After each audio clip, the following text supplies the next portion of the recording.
नमस्कार बच्चों। आज हम व्याकरण का एक नया अध्याय शुरू करने जा रहे हैं। आज का अध्याय है शब्द शुद्धि। शब्द शुद्धि को आप सामान्य शब्दों में कह सकते हैं वर्तनी की शुद्धि, या अंग्रेजी में जिसको हम स्पेलिंग भी कहते हैं उसकी शुद्धि, कि हम किसी भी शब्द की सही वर्तनी कैसे लिखें। ये वर्तनी शुद्ध है या अशुद्ध है, इसका निर्णय हम कैसे करें, इस पे भी बात होगी। और सही वर्तनी के लिए अब तक किए गए प्रयासों के बारे में भी बात होगी। तो जब से हिंदी का आधुनिक काल शुरू हुआ है, तब से हिंदी एक मानक रूप लेने लगी। जब कोई भी भाषा मानक रूप लेने लगती है तो उसके शब्द भी मानकता को प्राप्त करते हैं।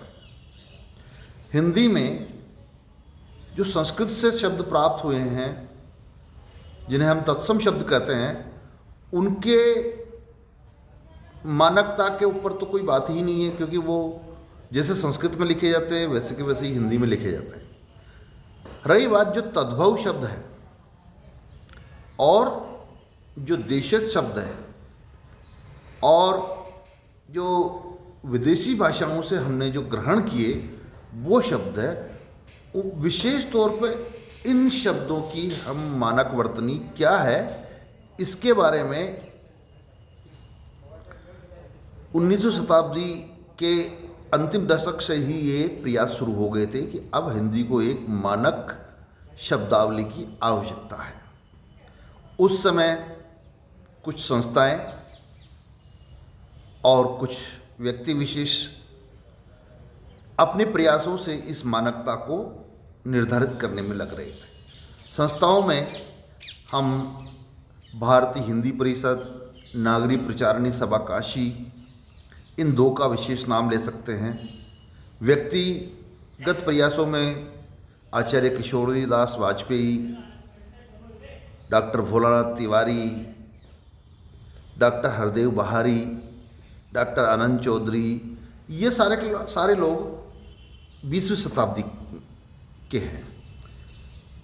लेकिन किशोरीदास वाजपेयी से पहले अंबिकादत्त व्यास 19वीं शताब्दी के उत्तरार्ध में ही इस पर चिंतन करना इन्होंने शुरू कर दिया था। आज़ादी के बाद भारत सरकार के शिक्षा मंत्रालय ने भी हिंदी वर्तनी के लिए एक मानक रूप देने के उद्देश्य से एक समिति का गठन किया। समिति ने अपनी अनुशंसा और कुछ निर्णय सरकार को सौंपे, जिनमें से अधिकतर निर्णय सरकार ने स्वीकार कर लिए। उन निर्णयों के बारे में हम पहले बात करेंगे कि वो निर्णय उस समिति ने क्या क्या दिए थे। पहला, हिंदी के विभक्ति चिन्ह यानी कारक की विभक्तियों के चिन्ह, से, में, के, ने, पर आदि जो कारक की विभक्तियां हैं, इनके बारे में कहा है कि सर्वनाम के साथ ये विभक्तियां जुड़कर एक ही शिरोरेखा में लिखी जाएगी। जैसे उसने, तुमने, आपने, हमने, ये एक ही शिरोरेखा में लिखी जाती है, अलग अलग नहीं। जबकि अन्य संदर्भों में, सर्वनाम के अतिरिक्त अन्य संदर्भों में ये विभक्तियां अलग से लिखी जाएगी। जैसे राम ने श्याम से कहा मोहन को बुलाओ, तो राम ने अलग है, श्याम से अलग है, मोहन को अलग है। तो इस तरह से सर्वनाम के साथ तो ये जुड़कर लिखी जाएगी और अन्य संदर्भों के साथ ये अलग अलग लिखी जाएगी। इसमें सर्वनाम के संदर्भ में कुछ दो अपवाद भी है कि मान लीजिए कि सर्वनाम के साथ दो विभक्ति चिन्ह आ गए, तब क्या करेंगे। तो उसका नियम है कि पहला विभक्ति चिन्ह तो जुड़कर लिखा जाएगा और दूसरा विभक्ति चिन्ह स्वतंत्र रूप से लिखा जाएगा। जैसे उसके लिए, इसके लिए, इनमें से, तुम्हारे द्वारा, यानी उसके लिए के यहाँ पर जुड़ गया और लिए यहाँ पर अलग से लिखा गया है, तो ये ध्यान रहे। और दूसरा एक विशेष नियम है कि सर्वनाम और विभक्ति के बीच में कोई अन्य शब्द आ जाए तब भी विभक्ति चिन्ह अलग ही लिखे जाएंगे। अन्य शब्द आ जाएंगे जैसे ही, तक, या और भी कोई शब्द आ सकता है। बीच में जैसे ही कोई शब्द आया कारक की विभक्ति अलग हो जाए, चाहे वो सर्वनाम ही क्यों ना हो। तो ये दो नियम सर्वनाम के साथ है। फिर संयुक्त क्रिया में के अंतर्गत प्रयुक्त होने वाली सभी क्रियाएं अलग अलग लिखी जाएगी। जैसे कैसे? संयुक्त क्रियाएं जिसमें एक से ज़्यादा क्रिया हो रही हो वो संयुक्त क्रिया। इसमें दोनों क्रियाओं को अलग अलग लिखे जाएगी। जैसे पढ़ा करता है, बड़ा चलता है, चला जा रहा है, गाया करता है। यहाँ पढ़ा और करता दोनों को अलग अलग लिखे। अगला जो सुझाव था वो है कि जो अव्यय शब्द है, अव्यय जिनका लिंग, काल और वचन में जिनका रूप नहीं बदलता वो अव्यय शब्द। अव्यय शब्द हमेशा एक ही प्रकार के बने रहेंगे। जैसे शब्द कौन कौन से हैं जो हम अक्सर काम में लेते हैं? जैसे श्री, जी, जब, तब, सो, तो, ही, तक, साथ, ये अव्यय शब्द। और जब ये अव्यय शब्द अगर कहीं लिखे जाएंगे तो ये हमेशा स्वतंत्र रूप से ही लिखे जाएंगे। जैसे हम किसी नाम के आगे श्री मोहन लाल जी, तो यहाँ श्री भी अलग होगा, मोहन लाल एक ही शिरोरेखा में हो सकता है और अलग अलग भी हो सकता है। उसके बारे में कोई जिक्र नहीं होगा, वो इच्छा पर निर्भर करता है वो कैसे लिखा जाएगा। लेकिन जी यहाँ पर अलग से लिखा जाएगा, श्री अलग से लिखा जाएगा, जी अलग से लिखा जाएगा। इसी प्रकार तक, साथ, ही, सो, जब, जो भी अव्यय आएगा वो अलग से लिखा जाएगा। पूर्णकालिक प्रत्यय यानी कर, यानी कार्य पूर्वकालिक जो प्रत्यय है कर, कर, कर से कई सारे शब्द बनते हैं। कर हमेशा मिलाकर लिखा जाए।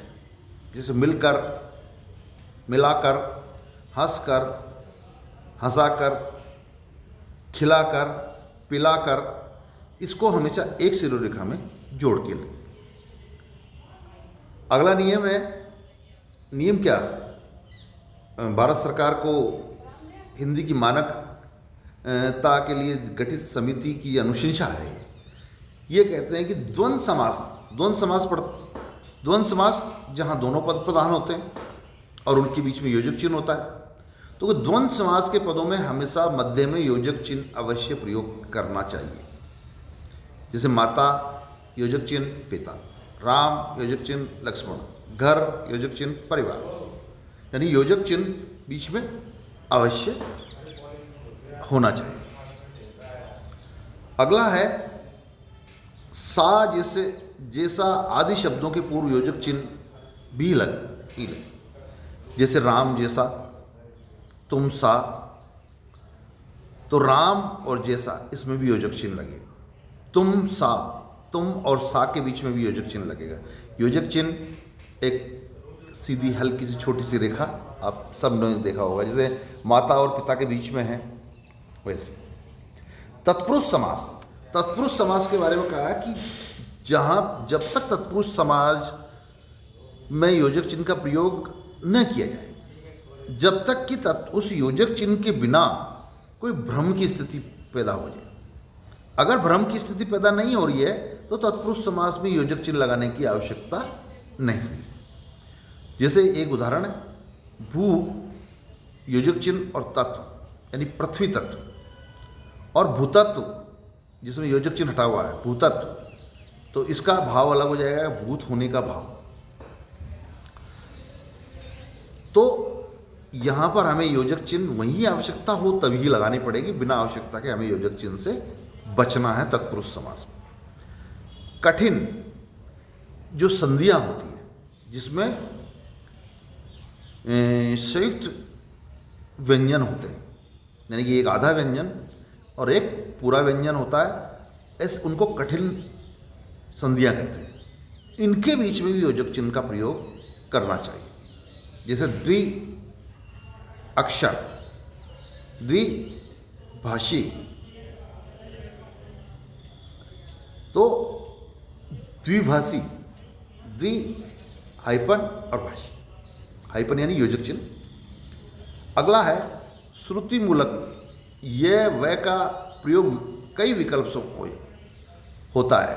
कभी हम यह लिख देते हैं, कभी हम उसका कोई और रूप लिख देते हैं। तो हमें इन विकल्पों से बचा जाना चाहिए। जैसे गया, तब तो गया अगर लिखा गया है तो गया का गए होगा, लेकिन गए और गया, गए और गए, हु आ और हु वा, न ई और न ई आदि में से हमें स्वरात्मक रूप ही लिखे जाने चाहिए।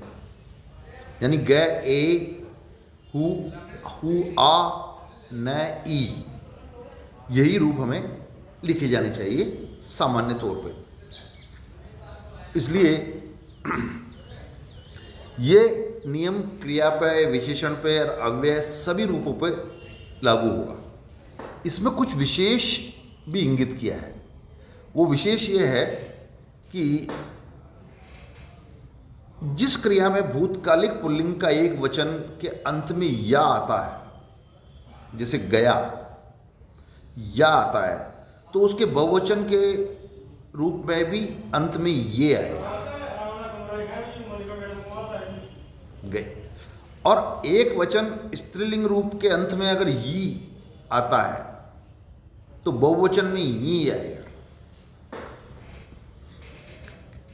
गया क्रिया के विविध रूप गए, गई, गए होंगे, न कि गए, गई, गई होंगी। यानी अगर ये से अंत होने वाला कोई एक वचन का वाक्य है, पुल्लिंग एक वचन का है और उसको बहुवचन बनाना है, तो ये से अगर अंत हुआ या से, तो बहुवचन बनाते समय हमें ये लिखना पड़ेगा, ये के एक ही मात्रा। इसी तरह स्त्रीलिंग एक वचन में अगर ये के बड़ी की मात्रा ये से अंत हुआ है, तो उसका बहुवचन बनाने के लिए हमें ये चंद्र बिंदु है यहाँ पे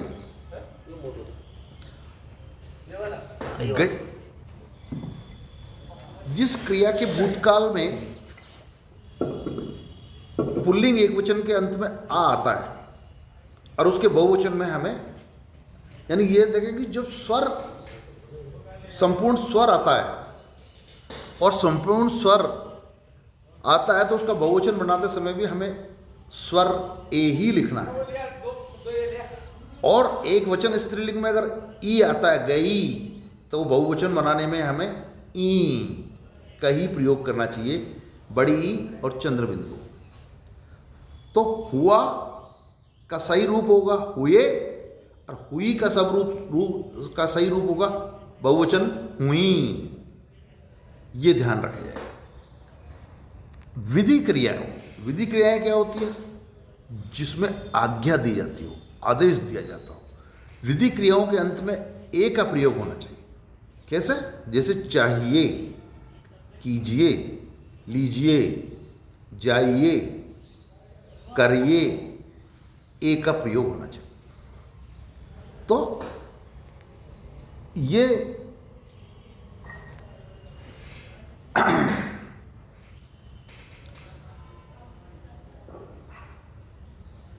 और अगला नियम है अव्यय को पृथक रखने के लिए ए का प्रयोग होना चाहिए। जैसे इसलिए, यहां ए आएगा, ये नहीं आएगा। विशेषण शब्द का अंत जैसा हो वैसा ही ये, ई अथवा ए का प्रयोग होना चाहिए। जैसे नया तो नए, स्त्रीलिंग नहीं होगा। इसी प्रकार जाता हुआ तो जाती हुई, जाते हुए होंगे। ये बात पहले ऊपर भी आ चुकी है। अगली जो अनुशंसा है वो अनुशंसा हम देखते हैं कि तत्सम शब्दों की वर्तनी में सामान्यतः हमें संस्कृत रूप ही प्रयुक्त किए जाने चाहिए।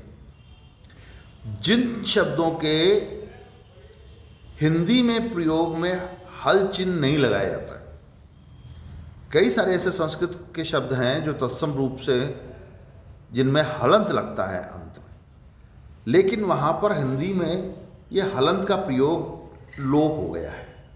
तो वहाँ पर हमें इन शब्दों के पुनः हलंत लगाने से बचना चाहिए। वो कौन से शब्द हैं? जैसे जगत, संस्कृत का तत्सम शब्द में तो तय में हलंत लगेगा, महान न में हलंत लगेगा, विद्वान न में हलंत लगेगा, लेकिन हिंदी में हलंत का लोप हो चुका है। तो वहाँ पर हमें अब हलंत लगाने की आवश्यकता नहीं है। तो ये सारे के सारे मतलब 10 नियमों पे आज हमने चर्चा की। अगले व्याख्यान में हम इससे के आगे के नियमों के बारे में हम चर्चा करेंगे। चलो, तब तक आप सब लोगों तैयारी करो, पढ़ाई करो। मिलते हैं अगले व्याख्यान।